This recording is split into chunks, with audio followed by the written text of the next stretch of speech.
Hello Tibians, episode 4, welcome. It is Saturday morning before our server save, and we hope to find a free cobra spawn. Fortunately, we do. Pariana had applied the cobra flask, and even to begin with, all cobras were respawned with reduced health. Great start. Experience peaked at around 350 million per hour. Then diamond arrows ran out, so the experience stabilized at around 320 million. All was good until minute 22. That's when Riskama appeared. Same dude as on the day before. Luckily, this guy seemed to be a semi-noob. He didn't have bombs, and even with him there, the experience was still stable at around 270 million per hour.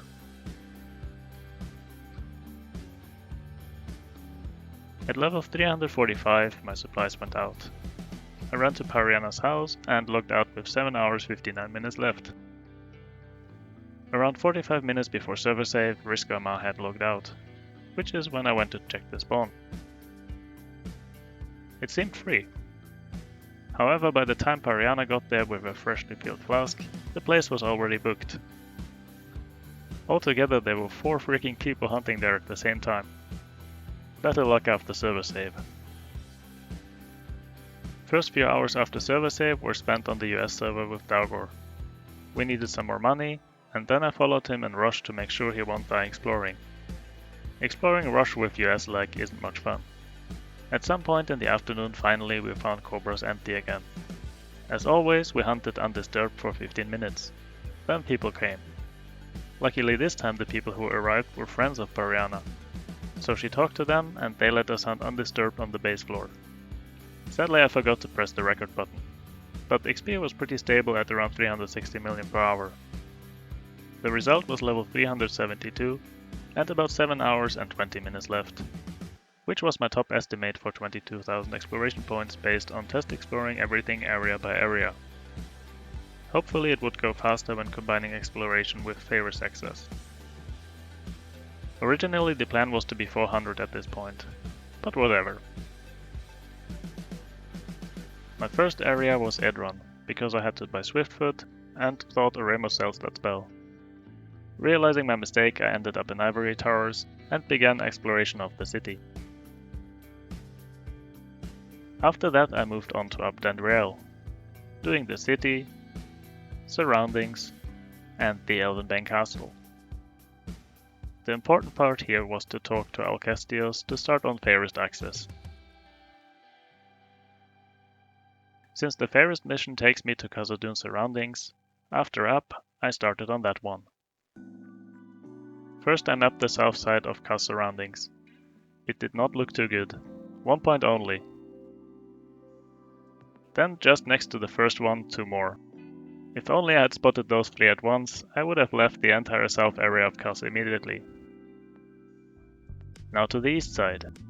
I pick up the book from the Poacher Cave and then proceed to map Khaz surroundings counterclockwise. And found almost nothing. Then finally, a point. I open the map to check the current status and think, great, 6 of 7. 1 more. Alright, skimming the northern area and there it is. Near carpet as well, which was great. So I figure I do Femur Hills while taking the carpet to Darasia. I started on Femur Hills, but I had actually never explored here. So after finding nothing within a minute, I decided to first practice this area on my main. Next selection, Darasia City, because we are just passing.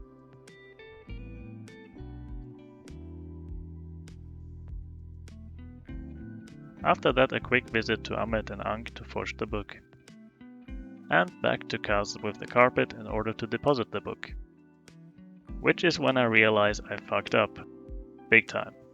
0 of 7? What? How the... Well, nothing to do but redo Khaz surroundings. Which took 13.5 minutes. Noise.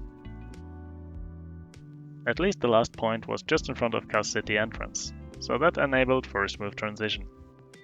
Mapping Khaz City took just about 5 minutes, and after that it was straight back to Alcestios with the help of Khazad-dûm minecarts and Swiftfoot. The next NPC for Fairest access is in Edron surroundings, So to begin with, I map Idron Orklands. And Jesus, for whatever reason I find absolutely nothing on the above floors, and have to go down to the cultists. 4 of 7 points before cultists is a really grim sight. To ascend to -2 for example, you need to be turned into an orc by a shaman, and that can take a bit of time depending on luck.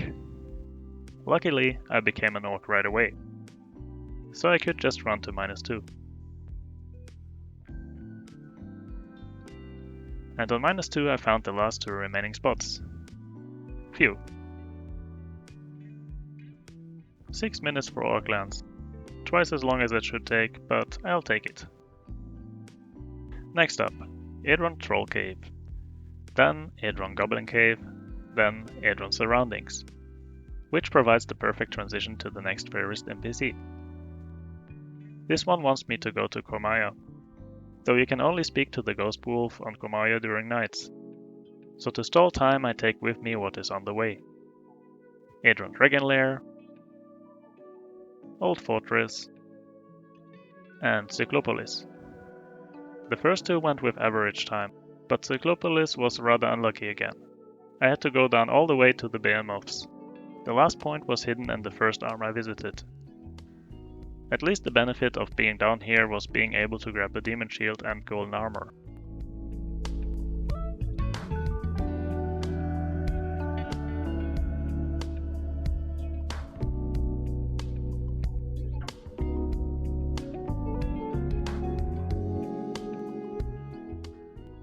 Now it was to be a night, which meant Cormaya. And finally, an area with extreme luck. I basically just walked back and forth to the NPC and cleared the points of interest in the process. Yay! The fairest mission would now bring me to the Orklands in order to retrieve the fur of a baby wolf, but before that I decided to do Roshamul. I felt things were going good and I wanted this risky part out of the way. See how it went in the next episode.